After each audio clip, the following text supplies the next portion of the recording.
Welcome to the Sales Influence Podcast, where we talk about finding the why in how people buy.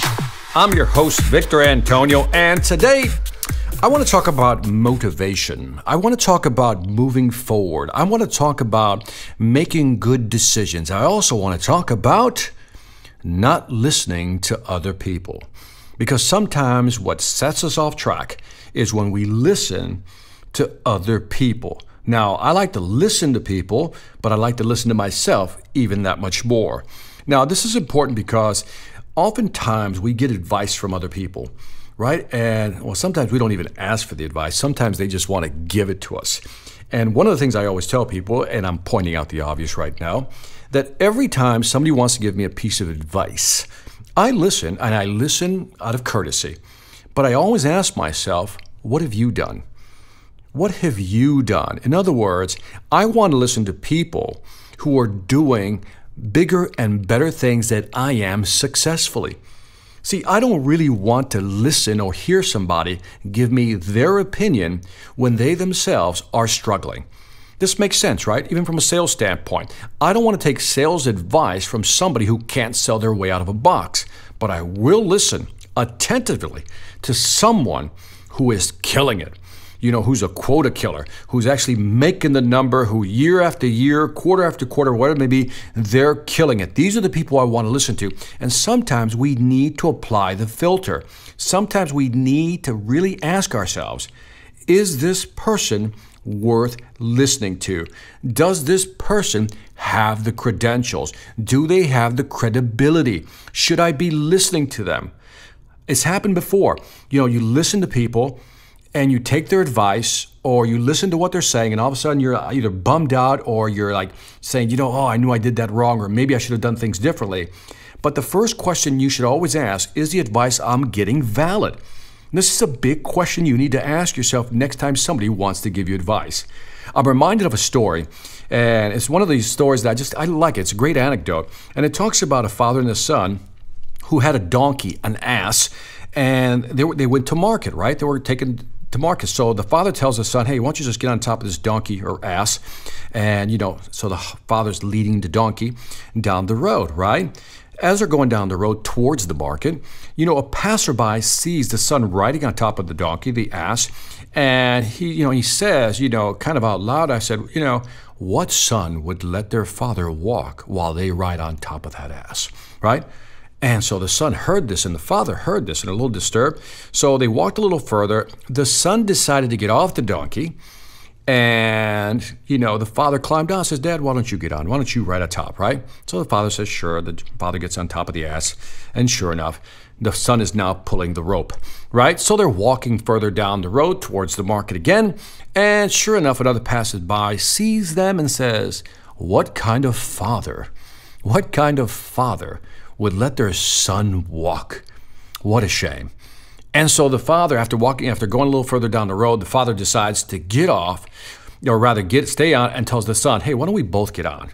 Like that, nobody will complain. So they both get on the ass, right? They both get on the donkey, continue further down the road. Another passerby says, what inhumane action is this? Two people riding on top of this donkey, this ass. Poor donkey, poor donkey. So the father and son, hearing this, decide to both get off, and now nobody's riding on top of the donkey, right? So as they're pulling the donkey, they come across this narrow bridge, right? Father goes first, the son's pulling the donkey behind him, and sure enough, the donkey slips and literally falls off the bridge to its death. The donkey dies, right?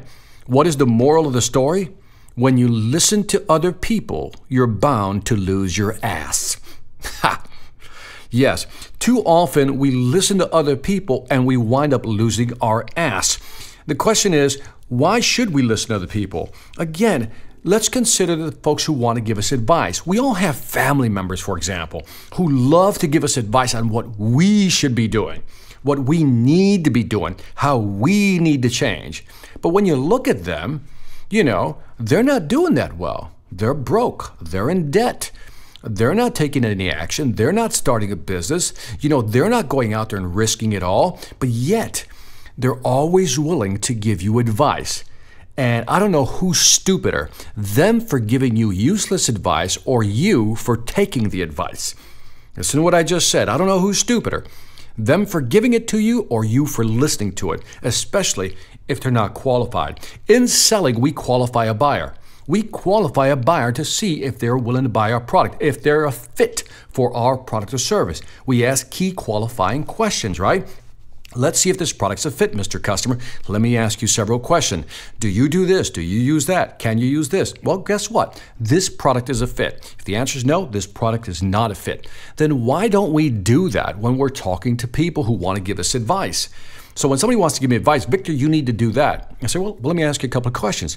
Tell me what you're doing. And I'll give you a recent example. I got an email the other day. Company claims, it's an individual, has his own company. He claims to be a social media expert. Another one, yes, another one. A social media expert to help me with my social media platforms and channels. And so my first question, and again, he listed out about 3 to 5 things that I need to be doing that they can help me out with. And there's several other things that I don't know about yet that they can help me. And if I can do what they tell me to do, if I execute on their plan, I'll get who knows how many thousands of new followers on my social media platforms, right? Now, in the past, I would listen to this, well, maybe I should call them up and have a discussion. Yeah, not anymore. What I did is emailed the person back.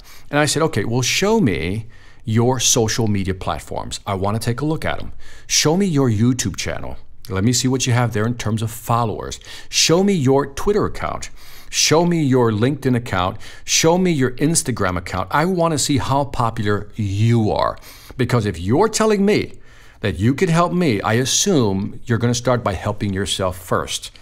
And it is amazing, listen carefully, it is amazing how many people have reached out to me, social media experts who want to help me.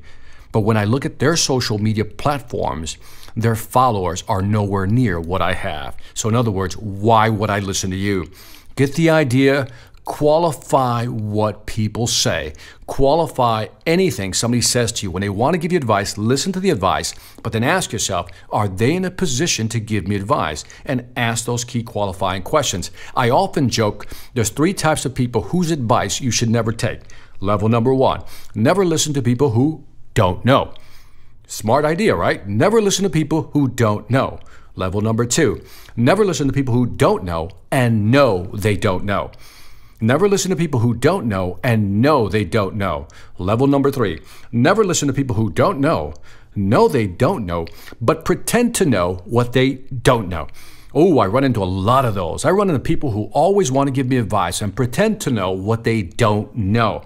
So again, if you don't want to lose your ass in business, only take advice from people who are qualified. Are they where you want to be? Are they doing the things you want to do? Are they where, are they executing on a plan that you said, I want to be just like them. I want to be where they're at. Are they better off than you? If not, the answer is easy. But again, really qualify people before you take their advice, because what will happen is you'll take bad advice without really filtering it out, without qualifying it. You're going to execute it, and then it's not going to work. And then you're going to feel bad because you think you failed. No, you didn't really fail. You only failed on qualifying. But when you take bad advice, you failed because you failed to think through the whole process. You failed to qualify the person actually giving you advice. When you executed the plan, it wasn't that you're deficient. You just took bad advice and you executed the wrong plan. So don't get depressed. Move forward. Find people who are doing better than you, greater than you, and are making more money than you. That's my equation right there. Anyway, that's it for this Sales Influence podcast. I know it was more about motivation and listening than actual sales, but you get the idea. In sales, we qualify buyers. In life, let's qualify people who want to give us advice. Don't forget it. Also, don't forget to leave me some feedback on iTunes, Stitcher, or YouTube. Let me know what you think. I would greatly appreciate it. Also, check out my website, victorantonio.com. We have a new learning management platform called the Sales Mastery Academy. Oh, I'm so excited. You can actually go in there and track your progress with the different courses. It's going to teach you and your company how to grow your business. Lastly, I want to thank you for listening. This is Victor Antonio, always reminding you, selling ain't hard when you know how. Take care.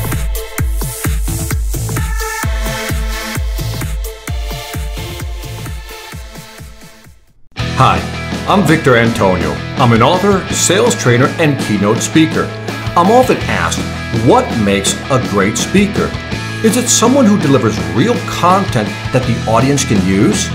Is it someone who engages the audience so they're part of the learning experience? Or is it someone who can motivate an audience to push them beyond their comfort zone and discover new abilities? The answer is yes. But the most important thing to remember is that I'm not there to look good. I'm there to make my client look good. Simply put, it's never about me, and it's always about them.